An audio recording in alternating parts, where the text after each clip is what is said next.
Greetings, dear viewer, and welcome to Purposes Crossed, where I hope that people who are called by Jesus for different purposes cross paths and exchange ideas. In this video, we continue with our series of devotions on the Psalms, and today we will deal with Psalm 15. Psalm 15 is a short psalm of David and begins with a question that sets the stage for the rest of the psalm. David asks Yahweh, "Who may abide in your tent?" I presume that most of you are Gentile Christians. If that is true, then this question perhaps has very little significance. And that is because we do not think of our church buildings as the Jews did the tabernacle and the temple. We think of our church buildings as places where we gather to worship God together. However, the Jewish people considered God was living in his temple, in the tabernacle, and that he sat enthroned between the cherubim on the Ark of the Covenant. So when David speaks of abiding in Yahweh's tent, it evoked the idea of being an honored guest in Yahweh's house and a welcome presence in his throne room. In other words, David was asking, what kind of a person can expect Yahweh's hospitality? In ancient Israel, hospitality was given only to those who were friends or family. Strangers or mere acquaintances could not presume on the host's hospitality. So David's question is of much greater importance than we could imagine. And in answer to the question, David lists a number of qualities that would allow a person to enter the tabernacle without danger. And I find myself excluded. I would not for a single minute qualify as a person who could expect Yahweh's hospitality. I am not blameless. I do not always do what is right. I have spoken ill of others, and I have used my words to slander people. I have not been as helpful as I could towards my friends and neighbors. I have broken promises that I have made. And in answer to David's question, therefore, I would have to answer, surely not me.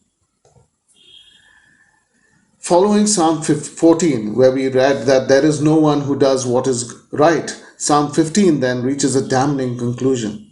Given that no one does what is right, in other words, that no one is blameless, Psalm 15 would force us to conclude that no one can expect Yahweh's hospitality. What a horrible thing to conclude. And it would lead us to despair. However, once we have read the indictment against us in Psalm 14, we should be led to ask, how can I ensure that I am not a fool? In other words, we should be asking ourselves, how must I act and behave so that it is true that I believe in my heart that there is a God of justice and truth and beauty? And if we consider Psalm 15 not in isolation, but as a response to Psalm 14, then we can see it in a different light. We want to be people who are not fools. We want to be those to whom Yahweh extends his generous and transformative hospitality. And so Psalm 15 lists a few things that Yahweh finds objectionable. This enables our prayers to have a greater focus. We are able to ask God to transform us into the kind of people that he welcomes into his house.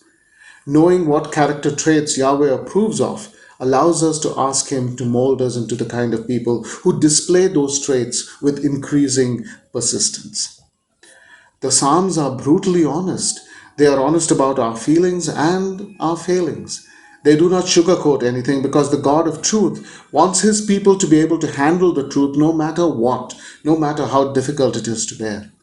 But our God speaks the truth to us even when it convicts us, not so that we would be beaten down by it, but so that we would reach out to him for deliverance through the transformation of his Spirit. God announces judgment so that his people would take the threat seriously, reach out to him in repentance, and then be changed by his Spirit into those to whom he gladly extends his hospitality. We need to remember this. When God announces a message of judgment, it is so that the recipients would stop in their paths, make a course correction, and return to him. And this is what the brutally honest Psalm 15 does.